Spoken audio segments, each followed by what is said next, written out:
José Luís Oliveira da Silva, administrador da Casa Santos Lima, um dos principais players da região de vinhos de Lisboa, embora já presente também em muitas outras regiões do país. Falando desta pandemia do coronavírus, José Luís, a pancada até agora, no seu caso, tem sido violenta ou ainda não há efeitos propriamente capazes de fazer perigar o que quer que seja?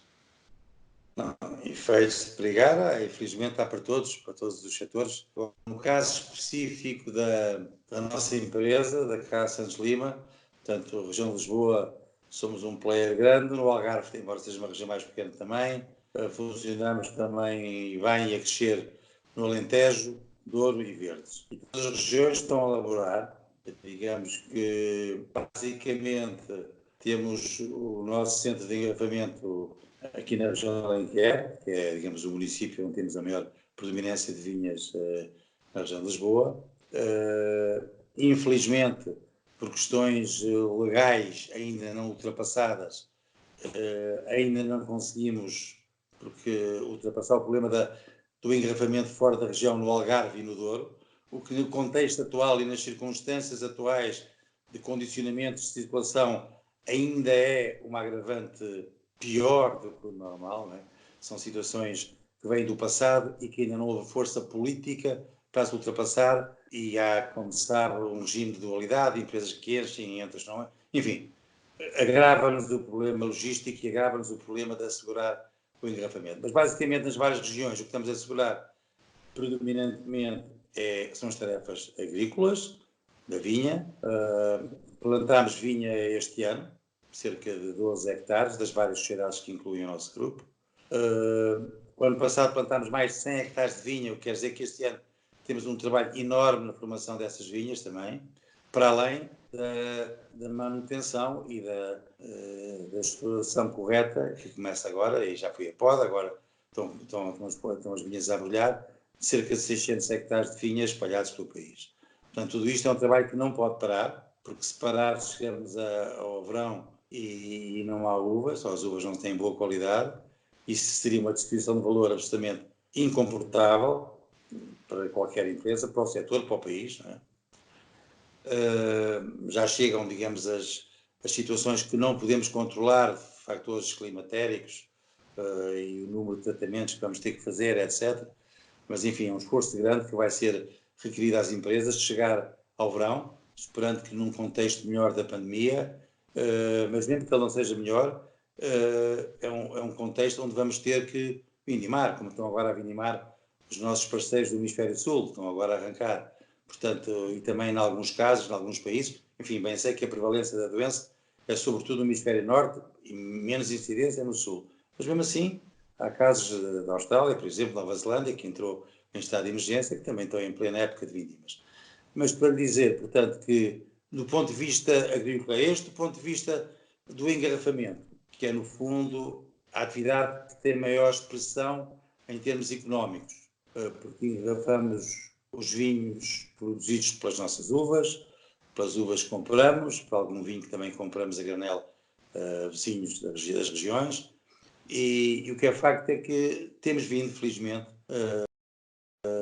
com todos os cuidados, com todo o reforço de medidas de segurança, com o empenho e colaboração, esforço de toda a equipa, aos vários níveis, temos vindo, porque essa área não pode ser feita em teletrabalho, temos vindo a assegurar não só o engarrafamento, como a expedição e, digamos, a exportação para os nossos principais mercados, para todos os mercados em geral. Digamos que o mercado talvez se tenha ressentido mais, tenha sido o mercado doméstico, o mercado nacional, por questões óbvias, portanto a restauração fechou, embora continue ainda a ter algum peso, algumas grandes superfícies e que acham que ainda asseguram até há pouco tempo, pelo menos asseguravam esse tipo de fornecimento. Os supermercados, continuamos as grandes superfícies, continuamos a assegurar. Eu percebo que a prioridade por parte dos consumidores neste momento, quando vão ao supermercado e estão meia hora com o carrinho em fila à espera, é trazer produtos alimentares e o vinho tenha menor peso, ainda que, curiosamente, a experiência que eu tenho e a notícia que me chega é que há um consumo maior de vinho, porque as pessoas que estão em casa a respeitar a quarentena, a entreterem-se de alguma forma. No meu caso estou a trabalhar, mas há pessoas que têm tempo para estar a ler ou estar a ver um filme ou um programa de televisão, conseguem, não vão guiar a seguir, portanto não precisam de gastar dinheiro em combustível, portanto o combustível pode ser outro para animar, para dar mais felicidade e relaxamento ao dia-a-dia. Portanto, aliás, isso passa-se não só aqui em Portugal, passa-se sobretudo, nós maioritariamente exportamos, perto de 90% exportamos para vários mercados. Nestes vários mercados, diria que alguns têm um peso muito grande, no caso dos Estados Unidos, Canadá. O Canadá é um regime misto de monopólio e não monopólio. E os países nórdicos, onde é basicamente monopólio, e a experiência que temos ouvido é que o consumo aumentou substancialmente. Portanto, o maior tempo de permanência em casa tem permitido um acréscimo de consumo. Portanto, pedem-nos para todo o vinho que tínhamos para ir enviando. Estamos, no fundo, autenticamente a engarrafar para carregar, para seguir. Sempre com medo de várias coisas. Que haja interrupções logísticas, transportes, que haja também alterações nesses próprios países de destino de abertura de horários, de abertura nas lojas dos monopólios ou até nos Estados Unidos, nas grandes superfícies, para onde a maior parte dos nossos importadores chegou, digamos, os nossos. Depois há os casos daquelas empresas de mail order e vendas online, que também estão-nos a pôr grande pressão para que enviemos os vinhos, tudo que tivermos disponível. Portanto, neste momento, não me posso queixar da atividade ao dia de hoje, sabendo que, com alguma probabilidade, este processo pode ter que ser interrompido, seja a montante, seja a jusante. A montante, tivemos o cuidado, tanto quanto possível, de alterar os nossos conceitos de estocagem just in time de consumíveis, porque é a cápsula, é a rolha, é a garrafa, é o rótulo, é o contrarótulo, é o cartão, é a paleta, enfim. É todo um conjunto de múltiplos consumíveis, para além do vinho que está em nossa casa, e do equipamento para o encher também. E, portanto, tivemos um cuidado há cerca de um mês e tal de reforçar os estoques, e infelizmente sei que algumas referências, nós temos praticamente no mercado cerca de perto de 200 referências, entre branco, tinto e rosé das várias marcas, e inevitavelmente alguma coisa vai falhar, porque é impossível prever o ritmo digamos, de crescimento ou abrandamento de cada um destes produtos, e por mais que queiramos assegurar o aprovisionamento, não apenas exclusivamente nós, nem tão pouco dos nossos fornecedores, que também têm sido inexcedíveis a tentar responder aos nossos pedidos. O José Luís, antes de se dedicar por inteiro a 100% a esta atividade do vinho, tem também uma carreira de longo tempo anterior, dedicada à banca. O que é que acha que neste momento a banca, ou até que ponto a banca poderá neste momento ajudar empresas, nomeadamente empresas deste setor que não estejam no momento de tamanha vitalidade, como é o caso da Casa Santos Lima? Acha que de alguma forma poderá a banca evitar que esta crise de algumas empresas, de alguma parte do tecido empresarial, fique ainda mais agudizada? O setor do vinho é um setor que tem uma gestão um bocadinho heterogénea em termos de saúde financeira, antes da crise. Depois da crise, creio que esta crise e esta doença é muito democrática, ataca todos da mesma forma. E, portanto, mesmo as empresas mais sólidas, e nós, felizmente, não temos tido problemas nessa área, vão acabar por sofrer. Já muitos fornecedores me pediram dilatação de prazos, muitos clientes, peço desculpa. E, por outro lado, os fornecedores pedem-me para acelerar o pagamento, portanto, que é uma equação de difícil resolução. Neste contexto, tentamos, obviamente, ir respeitando os nossos compromissos, com as liquidez que temos, continuamos a receber, obviamente, da maior parte dos clientes, mas um ou outro, não só no mercado nacional como no mercado externo, já nos pediram para dilatar pagamentos. Vou dar um exemplo. Países nórdicos não estão no euro. Coroa. A coroa norueguesa, que está ligada imenso à cotação do petróleo e do gás natural, caiu brutalmente. Eu diria que nos últimos 3 meses caiu para aí 30%. Repare, é um acréscimo de 30% de esforço para os nossos importadores. muitas vezes não têm essa margem no vinho que estão a comercializar, não é?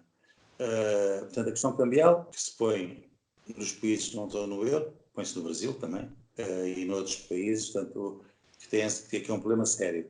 Depois temos o problema dos fornecedores. Portanto, todos os nossos clientes têm pagamentos a salários, pagamentos a fornecedores.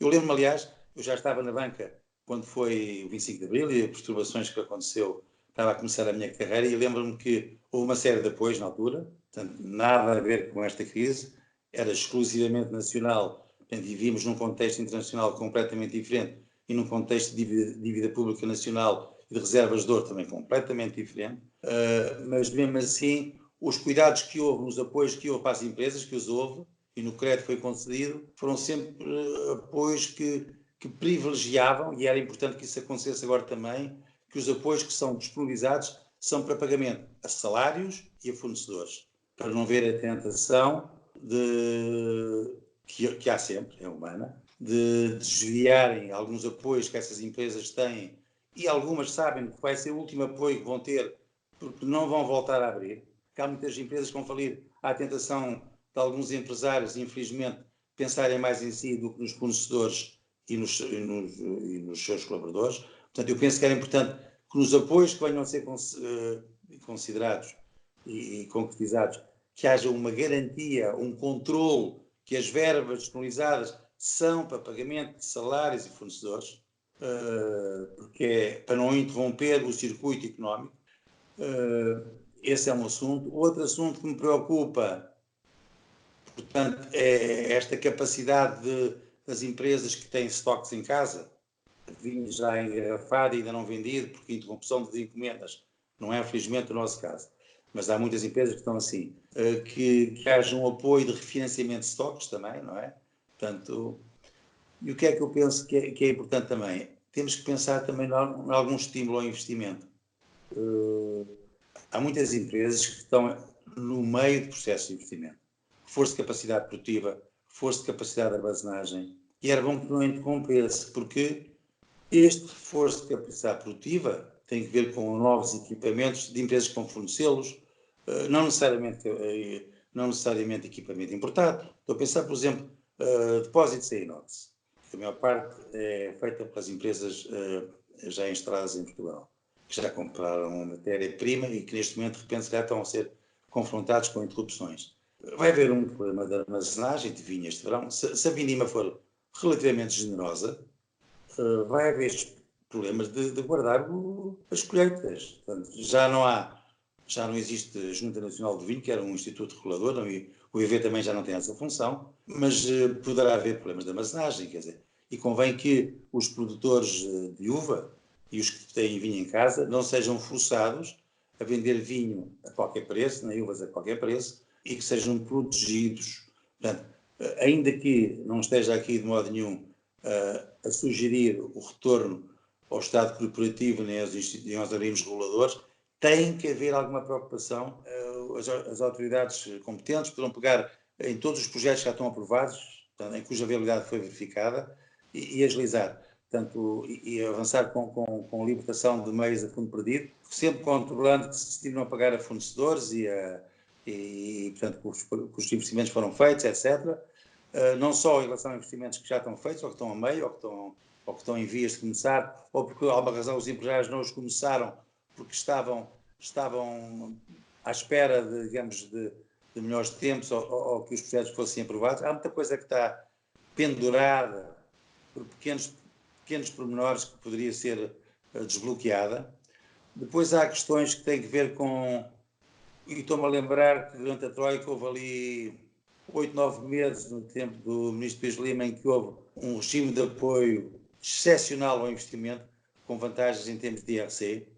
Há que clarificar também no setor do vinho e da vinha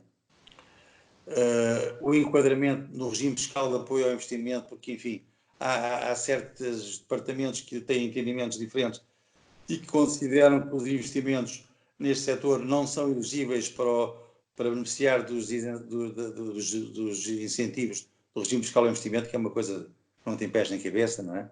Mas infelizmente há interpretações variáveis, e tudo isso são questões que poderão, em meu entender, permitir um reforço da capacidade. É importante começar ontem a preparar o que vai ser a próxima vindima. A próxima vindima, se Deus quiser, vai correr bem, o tempo poderá ajudar, as pessoas vão ter que assegurar os tratamentos para as uvas ficarem em condições. Há muitos agentes económicos que não produzem vinho, portanto, vendem as uvas, mas há muito vinho que não vai sair daqui até ao verão e que normalmente iria esvaziar depósitos e que iria criar espaço para uma nova campanha. Portanto, é um tema que eu penso que é urgentíssimo tratar. Que mais que eu lhe posso dizer?